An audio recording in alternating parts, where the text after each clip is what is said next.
तो बुलेटिन में एक बार फिर आप सभी का स्वागत। देश में 78,000 के पार कोरोना मरीजों का आंकड़ा पहुंच गया है और ऐसे में देश के अंदर कोरोना मरीजों की एग्जैक्ट संख्या अगर देखें तो 78,003 है। देश में कोरोना के एक्टिव केस है 49,219। देश में 26,234 कोरोना मरीज ठीक हुए। देश में कोरोना से अब तक 2,519 लोगों की मौत हुई है। तो यह आंकड़ा देश के आगे फिलहाल है कोरोना संक्रमित का। और आपको बता दें कि 26,234 कोरोना मरीज अब तक ठीक हो चुके हैं। इसके साथ ही साथ 80,000 के करीब पहुंच गया है यह आंकड़ा। 78,003 कोरोना संक्रमित मरीज अब तक मिल चुके हैं। देश में 78,000 के पार कोरोना मरीज पहुंच गए हैं। तो तेजी के साथ यह आंकड़ा बढ़ रहा है। 3,500 से ज्यादा कोरोना संक्रमित मरीज पिछले 24 घंटे में सामने आए हैं। आज सुबह जारी हुए आंकड़े में 78,003 की संख्या पाई गई है। फिलहाल तेजी के साथ यह आंकड़ा बढ़ रहा है। हर रोज 3 से 4,000 संक्रमित मरीज लगातार सामने आ रहे हैं। फिलहाल 2,519 यानी कि 2,500 लोगों की मौत हो गई है कोरोना की वजह से अब तक। तो 78,000 के पार कोरोना संक्रमितों का आंकड़ा चल रहा है फिलहाल एक बड़े स्तर पर।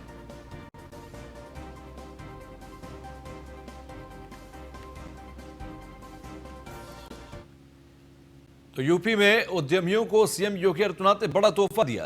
एमएसएमई सेक्टर के 56,754 उद्यमियों को लोन बांटे गए। सीएम योगी ने उद्यमियों को एक मुश्त बांटे 2,002 करोड़ के लोन।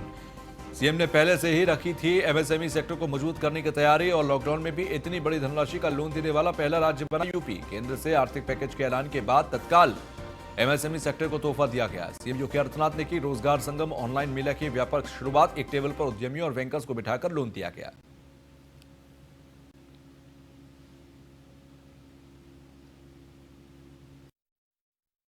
अपने यहाँ के लोकल प्रोडक्ट है उसके बारे में, उसको प्रमोट करने के बारे में कुछ सोचें। और उत्तर प्रदेश में तो इस प्रकार की बहुत सारी चीज़ें हैं जिसको केवल लोकल ही नहीं, उसको ग्लोबल बनने की क्षमता उसमें है। लेकिन हम अपनी चीज़ों को समय के अनुसार उसको एक नए टेक्नोलॉजी के साथ, नई डिजाइन के साथ आगे बढ़ाने के बारे में प्रयास प्रारंभ तो करें। बहुत संभावनाएं हैं, बहुत पोटेंशियल है और हमें इस पे आगे कार्य करना चाहिए। और इससे आज एमएसएमई ई साथी पोर्टल भी लॉन्च हुआ है आप सबकी मदद करने के लिए। देखिए लॉकडाउन है, लेकिन लॉकडाउन में टेक्नोलॉजी का उपयोग करते हुए कैसे बेहतर कार्य किया जा सकता है, या एमएसएमई और बैंकर्स कमेटी ने मिलकर के, एसएलबीसी ने मिलकर के जो तय किया, एक साथ 56,754 लाभार्थियों को लोन उन्हें ऑनलाइन ये सारी सुविधाएं उपलब्ध करा दी जा रही है। यानी अगर हम ये कहते कि भीड़ लगाते, जगह जगह मेला लगाते, लोग बोलते लॉकडाउन को तोड़ रहे हैं, लेकिन बैंकों ने मिलकर के विभाग के साथ बेहतर समन्वय बनाया और ऑनलाइन जो व्यवस्था की उसके तहत 56,000 से ज़्यादा लोग एक साथ 2,002 करोड़ रुपए का लोन एक साथ प्राप्त कर रहे हैं। जब मैं भदोई में गया तो वह एक उपेक्षित क्षेत्र था, लेकिन भदोई की कालीन आज 4,000 करोड़ रुपए से अधिक की कालीन एक्सपोर्ट होती है। मैं मुरादाबाद में गया, वहाँ पर ब्रास की जो आइटम थी वह पहले उपेक्षित अपने को महसूस कर रही थी। आज 6,000 करोड़ रुपए से अधिक का ब्रास के आइटम एक्सपोर्ट होते हैं। ऐसे ही फिरोजाबाद में ग्लास की आइटम है, कन्नौज का इत्र है, या फिर अलग अलग जगह पर अलग अलग प्रकार की आइटम है। मेरा मानना है कि हमें इस समय के अनुरूप सोचने की ताकत विकसित करनी पड़ेगी। और मैं इस बात को कहता हूं क्योंकि जब गोरखपुर का टेराकोटा इसके लिए चयन हुआ, लोगों ने कहा टेराकोटा में क्या होगा, और सब तो एक हाथी जैसा बना देते हैं, घोड़ा बना देते हैं, बाकी कुछ तो नहीं। हमने कहा इसमें बहुत कुछ छुपा हुआ है, और बहुत कुछ छुपा हुआ का मतलब आज पूरी दुनिया चीन से प्लान कर रही है, एक प्रकार से नफरत से कर रही है। पूरी दुनिया जिस वैश्विक महामारी को झेल रही है, हर व्यक्ति इस बात को देख रहा है कि इसके पीछे कहीं ना कहीं चीन उसके पीछे है। उन स्थितियों में आखिर हमारे यहाँ दीपावली के अवसर पर गौरी गणेश की प्रतिमाएं चीन से क्यों आएंगी? क्या ये गोरखपुर का टेराकोटा इसकी आपूर्ति नहीं कर सकता? क्या हम उनको डिजाइन दे देंगे और उस डिजाइन के माध्यम से वह अगर उसको देंगे तो बेहतर, चीन से बेहतर प्रोडक्ट देने की क्षमता उनके पास है। दुनिया के अंदर बांसुरी जो बजती है, ये बांसुरी कहीं और नहीं बनती है, उत्तर प्रदेश के पीलीभीत में बनती है। ये ढोलक दुनिया के अंदर कहीं नहीं बनता, ये उत्तर प्रदेश के अमरोहा में बनता है। हमने उसको पहचानने की ताकत हमारे पास होनी चाहिए और हम लोगों को उसको नए सिरे से आगे बढ़ा करके हम लोग अगर उसको प्रोत्साहित कर लें तो बहुत बड़ा कार्य होगा। ये संभावना उत्तर प्रदेश के अंदर है और मुझे प्रसन्नता है कि इस बार तो गोरखपुर के टेराकोटा को के जीआई प्रोडक्ट में उसको शामिल किया गया है। ये अपने आप में उसको एक बौद्धिक संपदा का अधिकार उसे प्राप्त होने के बाद वह वैश्विक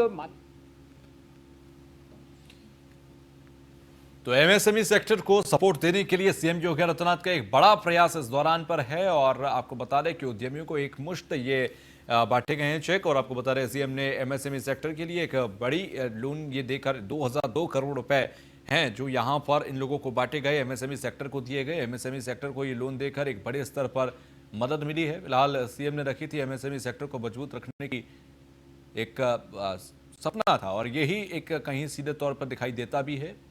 फिलहाल आपको बता दें उद्यमियों को एक मुश्त यहाँ पर ये चेक बांटे गए हैं और ये चेक देकर सीधे तौर पर एमएसएमई सेक्टर को एक बड़ा संबल देने का काम किया गया है, एक बड़ा संबल दिया गया। फिलहाल एमएसएमई सेक्टर के 56,754 उद्यमी हैं जिनको ये सीधा तौर पर फायदा पहुंचे।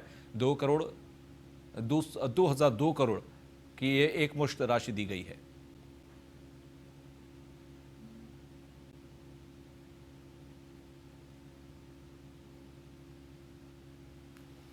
तो सीएम ने रखी थी एमएसएमई सेक्टर को मजबूत रखने की तैयारी और उद्यमियों को सीएम योगी आदित्यनाथ ने सीधे तौर पर यह फायदा पहुंचाया है। एमएसएमई सेक्टर को एक बड़ा फायदा इस लोन मेले से मिला है। लोन मेले के जरिए सभी को लोन बांटे गए।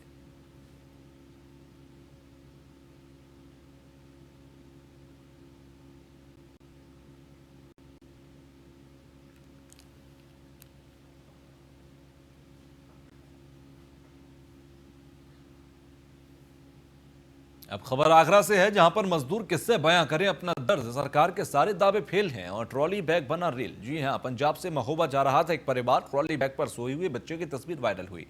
थाना हरिपर्वत क्षेत्र के एमजी रोड की ये पूरी तस्वीर है। अब इस तस्वीर को आप ध्यान से देखिए। इस एक तस्वीर में आपको एक माँ का दर्द भी नजर आएगा, एक श्रमिक मजदूर के कामगार के परिवार का दर्द भी नजर आएगा, एक बच्चे के थकान की पीड़ा भी आपको नजर आएगी और उसके दौरान एक विकल्प जो यहां पर निकलकर सामने आया वो भी नजर आएगा। लेकिन कुल मिलाकर ये तस्वीर बेहद ही चिंतनीय, बेहद ही आप कह देना चाहिए कि आंखों को छलकाने वाली है, क्योंकि सीधे तौर पर एक बच्चा जो चल चल कर थक चुका है, पंजाब से चला है महोबा इस परिवार को जाना है और यहां पर जब बच्चा थक गया तो ट्रॉली के ऊपर उस बच्चे को लिटाल दिया गया, उसके रेल बना दिया गया, एक रेल की तस्वीर दे दी गई और उसके बाद उस ट्रॉली को उसकी मां खींचने लगी। ये तस्वीर है, ये एक मजबूरी की तस्वीर है। ये मजदूर आज किस तरह से मजबूर बन चुका है, ये उसकी एक तस्वीर है। इस पर अखिलेश यादव की तरफ से एक ट्वीट किया गया। वो ट्वीट है कि सरकार से उम्मीद करते करते जब हार गए तो आत्मनिर्भर होकर बेबस लोगों ने अपनी गाड़ी खुद चला ली। ये अखिलेश यादव ने ट्वीट किया इस तस्वीर के ऊपर। तो ये जो तस्वीर सामने आई आगरा के हरी पर्वत इलाके के अंदर, ये तस्वीर कई सवालों को खड़े कर देने वाली, कई सवालों को जन्म देने वाली है, क्योंकि एक बच्चा जो चल चल कर थक चुका है, आखिर बच्चा चलेगा भी तो नन्हे कदमों से कितने कदम चल लेगा, क्योंकि पंजाब से महोबा कई 100 किलोमीटर की दूरी तय करनी है और ऐसे में इस परिवार को कोई सहारा नहीं। ये परिवार बस चला जा रहा है एक अनजानी राह पर अपनी मंजिल की ओर। फिलहाल ये मजदूर किससे अपना दर्द बयां करे, ये एक बड़ा सवाल है, क्योंकि सरकार के सारे दावे तो फेल हैं। अब सवाल ये उठता है कि ऐसी तस्वीरों को देखकर जहां आम आदमी का दिल पसीज रहा है तो प्रशासन का दिल क्यों नहीं पसीज रहा। प्रशासन की तरफ से, आगरा प्रशासन की तरफ से, किसी भी शहर के प्रशासन की तरफ से इन परिवारों को क्यों नहीं रोका जा रहा, क्यों नहीं इनको सीमाओं पर रोककर इनके आने जाने की व्यवस्था की जा रही। कई ऐसे सवाल हैं जिन सवालों का जवाब फिलहाल तो मिला नहीं, लेकिन हाँ 50 दिन बीत चुके हैं और 50 दिनों से तस्वीर कुछ ऐसी ही है।